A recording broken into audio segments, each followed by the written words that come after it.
hadn't seen any in years, but every once in a while some one said they had, and he was not quite sure yet. And that wasn't the beginning of it. Paddy Ryan had come back from the war wrong in his head. He wore his old army overcoat summer and winter, slept on the ground, and ate whatever he could find. Once Laddie and Leon, hunting squirrels to make broth for mother on one of her bad days, saw him in our big woods, and he was eating snakes. If I found Pat Ryan eating a snake, it would frighten me so I would stand still and let him eat me if he wanted to, and perhaps he wasn't too crazy to see how plump I was. I seemed to see swarthy, dark faces, big, sleek cats dropping from limbs, and Paddy Ryan's matted gray hair, the flying rags of the old blue coat, and a snake in his hands. Laddie was slipping the letter into my apron pocket. My knees threatened to let me down. "Must I lift the leaves and hunt for her, or will she come to me?" I wavered. "That's the biggest secret of all," said Laddie. "Since the Princess entered them, our woods are enchanted, and there is no telling what wonderful things may happen any minute. One of them is this: whenever the Princess comes there, she grows in size until she is as big as, say, our Sally, and she fills all the place with glory, until you are so blinded you can scarcely see her face." "What is she like, Laddie?" I questioned, so filled with awe and interest that fear was forgotten. "She is taller than Sally," said Laddie. "Her face is oval, and her cheeks are bright.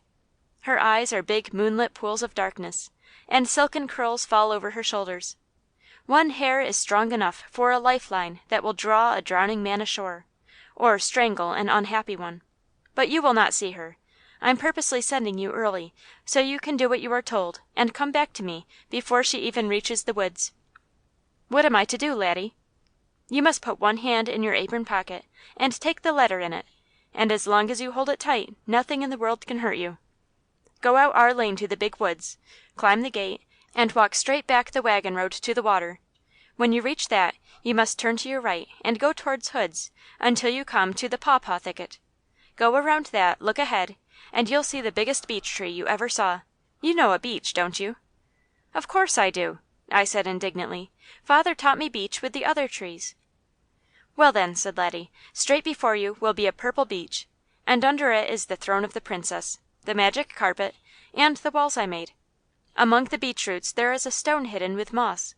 Roll the stone back, and there will be a piece of bark. Lift that, lay the letter in the box you'll find, and scamper to me like flying. I'll be at the barn with father." "Is that all?" "Not quite," said Laddie. "It's possible that the Fairy Queen may have set the Princess spinning silk for the caterpillars to weave their little houses with this winter, and if she has, she may have left a letter there to tell me.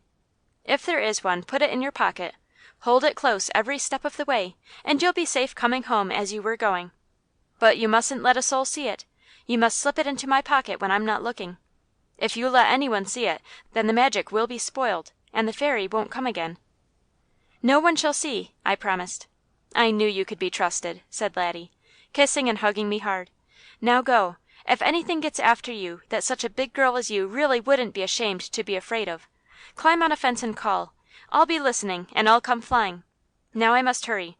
Father will think it's going to take me the remainder of the day to find the bolts he wants." We went down the front walk, between the rows of hollyhocks and tasselled lady slippers, out the gate, and followed the road.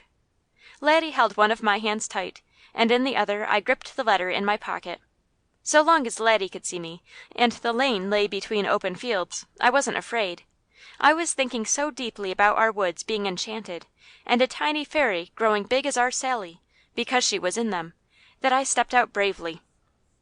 Every few days I followed the lane as far back as the big gate. This stood where 4 fields cornered, and opened into the road leading to the woods.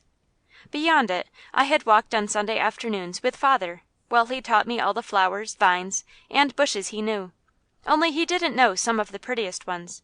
I had to have books for them, and I was studying to learn enough that I could find out. Or I had ridden on the wagon with Laddie and Leon when they went to bring wood for the cook stove, out-oven, and big fireplace. But to walk! To go all alone! Not that I didn't walk by myself over every other foot of the acres and acres of beautiful land my father owned. But plowed fields, grassy meadows, wood pasture, and the orchard were different. I played in them without a thought of fear.